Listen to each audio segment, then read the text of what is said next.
माता तुलसी और श्री हरि शालिग्राम कैसे बने की पौराणिक कथा इस प्रकार से है।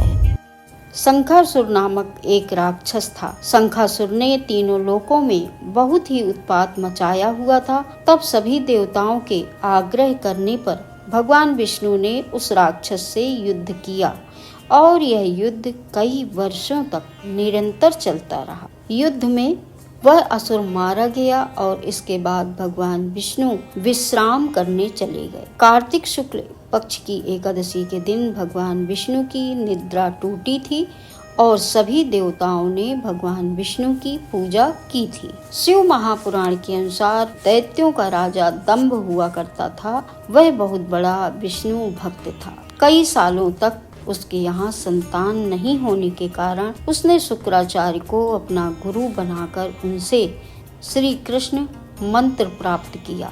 यह मंत्र प्राप्त करके उसने पुष्कर सरोवर में घोर तपस्या की।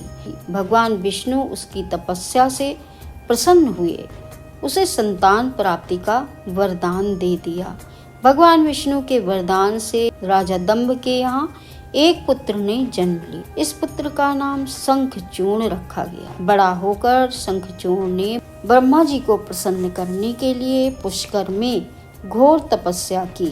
उसकी तपस्या से प्रसन्न होकर ब्रह्मा जी ने उसे वरदान मांगने को कहा। तब शंखचूर्ण ने वरदान मांगा कि वह हमेशा अजर अमर रहे, कोई भी देवता उसे नहीं मार पाए। ब्रह्मा जी ने उसे यह वरदान दे दिया और कहा वह बद्रीवन जाकर धर्मध्वज की पुत्री तुलसी जो तपस्या कर रही है उससे विवाह कर ले। शंखचूर्ण ने वैसा ही किया। तुलसी के साथ विवाह के बाद सुखपूर्वक रहने लगा। उसने अपने बल से देवताओं, असुरों, दानवों, राक्षसों, गंधर्वों, नागों, किन्नरों, मनुष्यों तथा त्रिलोकी के सभी प्राणियों पर विजय प्राप्त कर ली। वह भगवान श्री कृष्ण का परम भक्त था। शंखचूर्ण के अत्याचारों से सभी देवता परेशान होकर ब्रह्मा जी के पास गए और ब्रह्मा जी उन्हें भगवान विष्णु के पास ले गए। भगवान विष्णु ने कहा कि शंखचूर्ण की मृत्यु भगवान शिव के त्रिशूल से होगी, अतः आप उनके पास जाएं। भगवान शिव ने चित्ररथ नामक गढ़ को अपना दूत बनाकर शंखचूर्ण के पास भेजा। चित्ररथ ने शंखचूर्ण को समझाया कि वह देवताओं को उनका राज्य लौटा दे, परंतु शंखचूर्ण ने मना कर दिया। कहा कि वह महेश्वर से युद्ध करना चाहता है।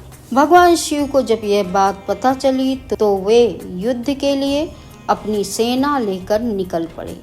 इस तरह देवता और दानवों में घमासान युद्ध हुआ, परंतु ब्रह्मा जी के वरदान के कारण शंखचूर्ण को देवता नहीं हरा पाए। भगवान शिव ने शंखचूर्ण का वध करने के लिए जैसे ही अपना त्रिशूल उठाया तभी आकाशवाणी हुई कि जब तक शंखचूर्ण के हाथ में श्री हरि का कवच है और इसकी पत्नी का सतीत्व है, सतीत्व अखंडित है, तब तक इसका वध असंभव है। आकाशवाणी सुनकर भगवान विष्णु वृद्ध ब्राह्मण का रूप धारण कर शंखचूर्ण के पास गए। उससे श्री हरि कवच दान में मांग लिया। शंखचूर्ण ने वह कवच बिना किसी संकोच के दान कर दिया। इसके बाद भगवान विष्णु शंखचूर्ण का रूप बनाकर तुलसी के पास गए। शंखचूर्ण रूपी भगवान विष्णु ने तुलसी के महल के द्वार पर जाकर अपनी विजय होने की सूचना दी। यह सुनकर तुलसी बहुत प्रसन्न हुई और पति रूप में आए भगवान विष्णु का पूजन किया व रमण किया। ऐसा करते ही तुलसी का सतीत्व खंडित हो गया और भगवान शिव ने युद्ध में अपने त्रिशूल से शंखचूर्ण का वध कर दिया।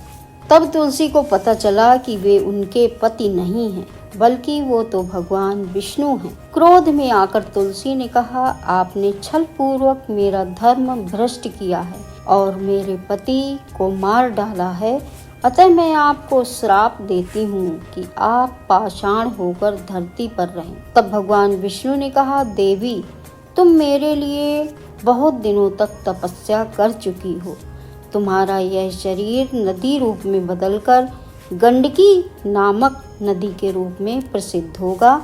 तुम पुष्पों में श्रेष्ठ तुलसी का वृक्ष बन जाओगी और सदा मेरे साथ रहोगी।